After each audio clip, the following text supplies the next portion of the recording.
Hello नमस्कार दोस्तों, स्वागत है आपका आज के मुख्य समाचारों की वीडियो में। जी हां दोस्तों, यहां पर आपको देखने को मिलेगी सुबह से लेकर शाम तक की सारी के सारी बड़ी खबरें, मुख्य समाचार, ब्रेकिंग न्यूज अपडेट के रूप में। तो दोस्तों आप लोगों से रिक्वेस्ट है इस वीडियो को ज़्यादा से ज़्यादा लाइक और शेयर करें। तो दोस्तों सीधे चलते हैं आज की पहली बड़ी खबर की ओर। महामारी काल में प्रवासियों का सहारा बनी मोदी सरकार, ऐसे पहुंचा रही है बड़ी राहत। जी हां दोस्तों, इस महामारी के संकट काल में मोदी सरकार प्रवासियों का सहारा बनी है। केंद्र सरकार लॉकडाउन के चलते देश के अलग अलग हिस्सों में फंसे प्रवासी मजदूरों को उनके घर पहुंचाने से लेकर मुफ्त राशन भी उपलब्ध करा रही है।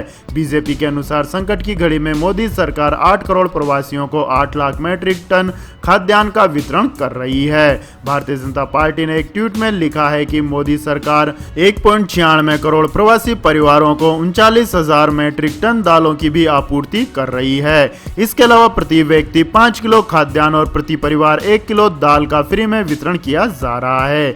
बीजेपी का कहना है कि ये लाभार्थी राष्ट्रीय खाद्य सुरक्षा अधिनियम या राज्य योजना पीडीएस कार्ड के दायरे में नहीं आते हैं। इसके बाद दोस्तों जानते हैं अगली बड़ी खबर। शिवराज सिंह कैबिनेट का हुआ विस्तार, पाला बदलने का सिंधिया को मिला इनाम, 6 से बढ़कर हुए 12 मंत्री। जी हां दोस्तों, मध्य प्रदेश में शिवराज सिंह चौहान की सरकार के कैबिनेट विस्तार से ज्यादा चर्चा ज्योतिरादित्य सिंधिया के खेमे के विधायकों के मंत्री बनने की है।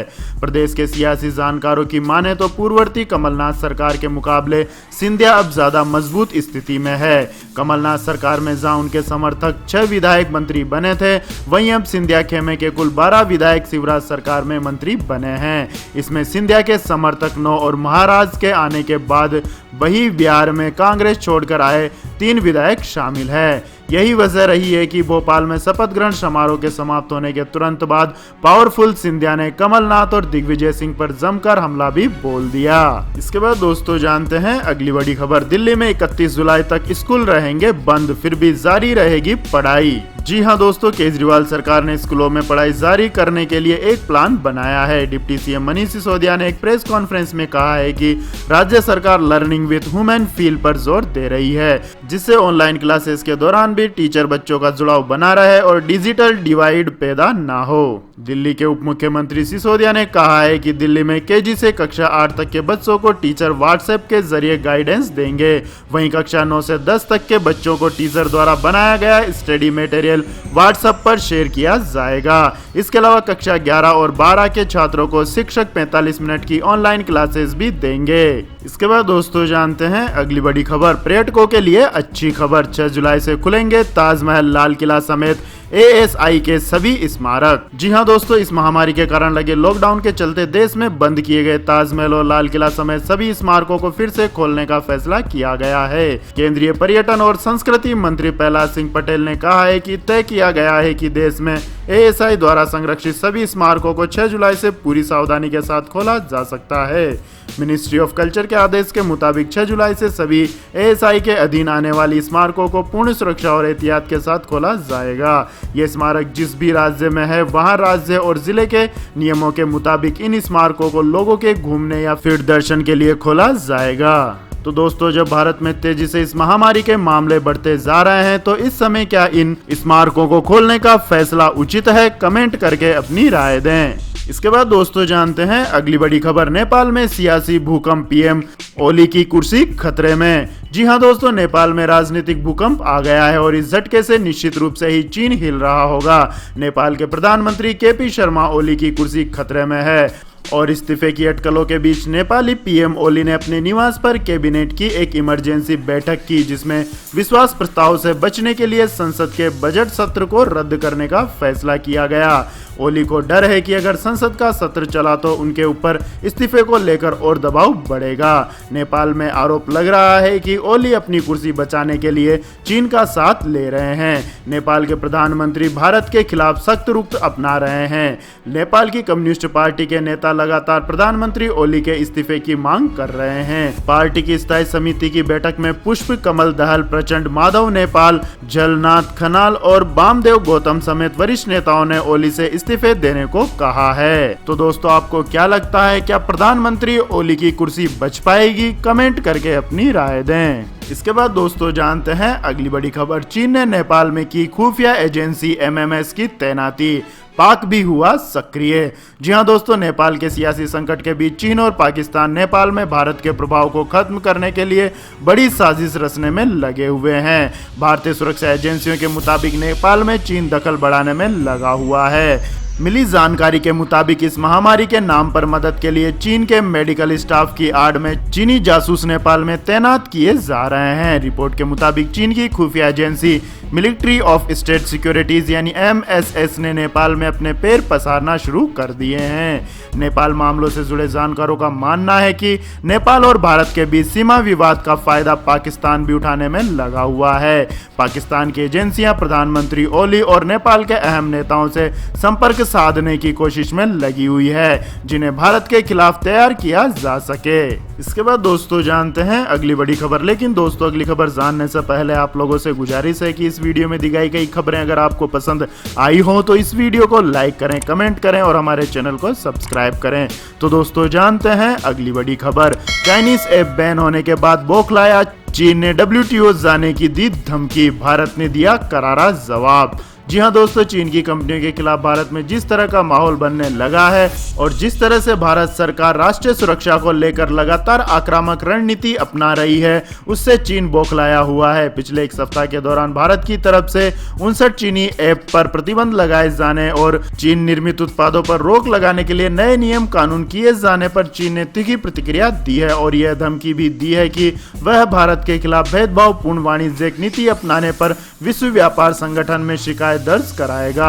चीन के इस शिकायत पर भारत ने खास तवज्जो नहीं दी है और यह संकेत दे दिए हैं कि वह अपने रुख पर अटल रहेगा। विदेश मंत्रालय ने उल्टा यह कहा है कि भारत में विदेशी कंपनियों के लिए जितनी खुली नीति है शायद ही किसी देश में हो। इसके बाद दोस्तों रुक करते हैं अगली बड़ी खबर का। कर्मचारियों को वेतन देने के लिए अगले महीने इस राज्य सरकार को लेना पड़ सकता है लोन। जी हां दोस्तों, इस महामारी की वजह से उद्योग धंधे बंद होने से सरकार को प्राप्त होने वाले राजस्व में भारी कमी आई है। इसकी वजह से सरकारी तिजोरी खाली होती जा रही है और अब हाल यह है कि अगले महीने सरकार के पास अपने कर्मचारियों को वेतन देने में कठिनाई का सामना करना पड़ सकता है। सरकारी कर्मचारियों का वेतन देने के लिए सरकार को कर्ज भी लेना पड़ सकता है। ऐसी चिंता महाराष्ट्र के मदद एवं पुनर्वसन मंत्री विजय विडेडीवार ने पुणे में संपन्न प्रेस कॉन्फ्रेंस में व्यक्त की। तो दोस्तों आपको क्या लगता है इस महामारी के कारण राज्य सरकारों के राजस्व में भारी कमी आई है? कमेंट करके अपनी राय दें। इसके बाद दोस्तों जानते हैं अगली बड़ी खबर। व्लादिमीर पुतिन 2036 तक रह सकते हैं रूस के राष्ट्रपति। 77.8% ने किया संविधान संशोधन का समर्थन। जी हां दोस्तों, रूस के राष्ट्रपति व्लादिमीर पुतिन 2036 तक अपने पद पर बने रह सकते हैं। ऐसा इसलिए कि रूस की जनता ने संविधान संशोधन के लिए कराए गए जनमत संग्रह में पुतिन की दावेदारी का समर्थन किया है। इस महामारी के संकट और विरोध के बीच 7 दिनों तक चला यह जनमत संग्रह बुधवार को समाप्त हुआ। रूसी स्टेट एजेंसियों ने चुनाव आयोग के हवाले से बताया है कि अब तक 85% वोटों की गिनती हो चुकी है और करीब 77.8% मतदाताओं ने संविधान संशोधन का समर्थन किया है। वहीं विपक्ष ने मतदान में गड़बड़ी का आरोप लगाया है। गौरतलब है कि राष्ट्रपति पुतिन का मौजूदा 6 वर्ष का कार्यकाल 2024 में खत्म हो रहा है। दरअसल रूस के संविधान में राष्ट्रपति पद के लिए 2 कार्यकाल की सीमा तय है, इसलिए 2024 के बाद पुतिन को सत्ता से बाहर होना पड़ता। इसी के मद्देनजर संविधान संशोधन की कवायद चल रही है। इसके बाद दोस्तों जानते हैं अगली बड़ी खबर। पाकिस्तानी नेता ने इस्लामाबाद में हिंदू मंदिर के निर्माण को बताया इस्लाम की भावनाओं के खिलाफ। जी हां दोस्तों, पाकिस्तान का असली चेहरा एक बार फिर सबके सामने आ गया है। पंजाब विधानसभा के अध्यक्ष और इमरान खान सरकार के सहयोगी चौधरी परवेज इलाही ने इस्लामाबाद में हिंदू मंदिर के निर्माण पर आपत्ति जताते हुए इसे इस्लाम की भावनाओं के खिलाफ बताया है। एक वीडियो साक्षात्कार में उन्होंने मंदिर बनाने का पुरजोर विरोध करते हुए कहा है कि यह न केवल इस्लाम की भावनाओं के खिलाफ है बल्कि मदीना का भी अपमान है। पंजाब विधानसभा के स्पीकर ने कहा है कि मक्का की जीत के बाद हजरत मोहम्मद ने अली हजरत के साथ बैतुल्लाह शरीफ में 360 मूर्तियों को तोड़ा था और कहा था कि सच्चाई सामने आ गई है और झूठ गायब हो गया है। इसके आगे उन्होंने कहा कि पाकिस्तान इस्लाम के नाम पर बनाया गया था और राजधानी में एक और हिंदू मंदिर का निर्माण इस्लाम की आत्मा के खिलाफ है। वैसे मंदिर का विरोध करने वालों में चौधरी अकेले नहीं हैं। इससे पहले 30 जून को एक वकील ने इस्लामाबाद हाई कोर्ट में मंदिर बनाने के सरकार के फैसले को चुनौती दे दी थी। इसके बाद दोस्तों जानते हैं आज के मौसम के हाल। तो दोस्तों उमस से बेहाल लोगों के लिए आई अच्छी खबर, जाने कब और कहां होगी बारिश। जी हां दोस्तों, जुलाई का महीना शुरू हो गया है लेकिन गर्मी कम होने का नाम नहीं ले रही है। देश की राजधानी दिल्ली की जनता उमस से काफी परेशान है। भारतीय मौसम विज्ञान विभाग ने मंगलवार को कहा है कि जून महीने में अत्यधिक बारिश हुई और जुलाई में भी अच्छी बारिश की संभावना है।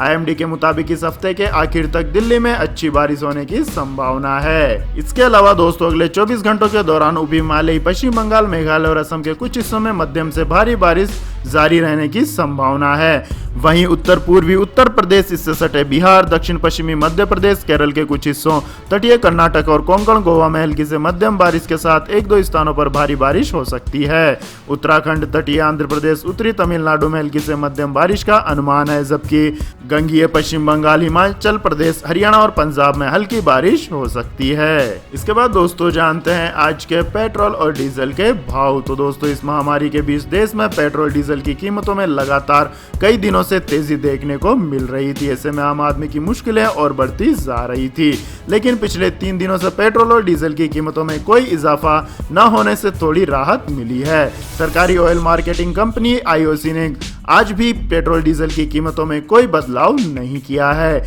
जिससे देश की राजधानी दिल्ली में 1 लीटर पेट्रोल की कीमत 80 रुपए 43 पैसे पर बनी हुई है। वहीं 1 लीटर डीजल की कीमत 80 रुपए 53 पैसे पर बनी हुई है। इसके बाद दोस्तों रुक करते हैं अगली बड़ी खबर का। सोने के दामों में बड़ी गिरावट, 1168 रुपए सस्ती हुई चांदी।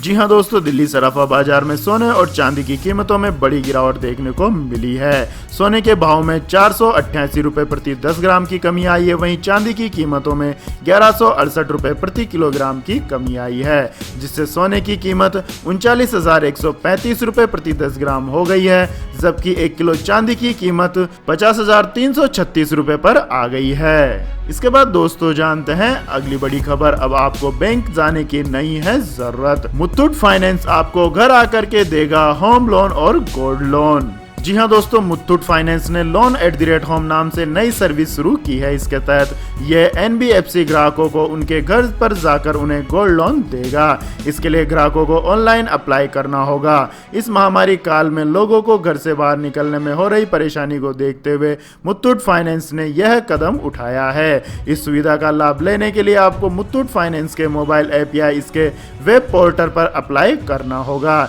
इसके बाद रियल टाइम में ही आपकी रिक्वेस्ट एक्सेप्ट हो जाएगी। इसके बाद वीडियो केवाईसी के जरिए ग्राहक का वेरिफिकेशन किया जाएगा। ये सब होने के बाद आपकी दी हुई तारीख और समय पर मुथूट फाइनेंस का कर्मचारी आपके घर आएगा और आपके गहनों की जांच करने के बाद आपके बैंक अकाउंट में लोन की रकम ट्रांसफर कर दी जाएगी। इसके बाद दोस्तों जानते हैं अगली बड़ी खबर। विवादित कानून के तहत हांगकांग में पहली गिरफ्तारी, आजादी की मांग कर रहे थे लोग। जी हां दोस्तों, हांगकांग पुलिस ने चीनी सरकार द्वारा लागू नए राष्ट्रीय सुरक्षा कानून के तहत बुधवार को पहली गिरफ्तारी की है। इससे पूर्व ब्रिटिश उपनिवेश को चीनी शासक को सौंपे जाने की वर्षगांठ पर इस विवादास्पद कदम के खिलाफ हजारों लोगों ने प्रदर्शन किया था।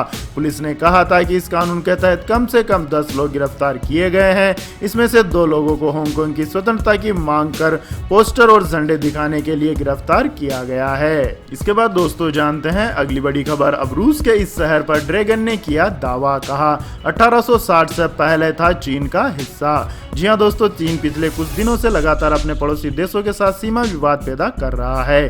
चीन ने रूस के शहर व्लादिवोस्तोक पर अपना दावा ठोका है। चीन के सरकारी समाचार चैनल सीजीटीएन के मुताबिक रूस का व्लादिवोस्तोक शहर 1860 से पहले चीन का हिस्सा था। इतना ही नहीं, उन्होंने ये भी कहा है कि इस शहर को पहले हेशन वाई के नाम से जाना जाता था, जिसे रूस ने एक तरफा संधि के तहत चीन से छीन लिया था। इसके बाद दोस्तों जानते हैं अगली बड़ी खबर। सैमसंग का नया स्मार्टफोन गैलेक्सी नोट 20 अल्ट्रा जल्द होगा लॉन्च, फर्स्ट लुक हुआ जारी। जी हां दोस्तों, इस महामारी से जूझती दुनिया में आर्थिक गतिविधियां फिर से पटरी पर लौटने लगी है।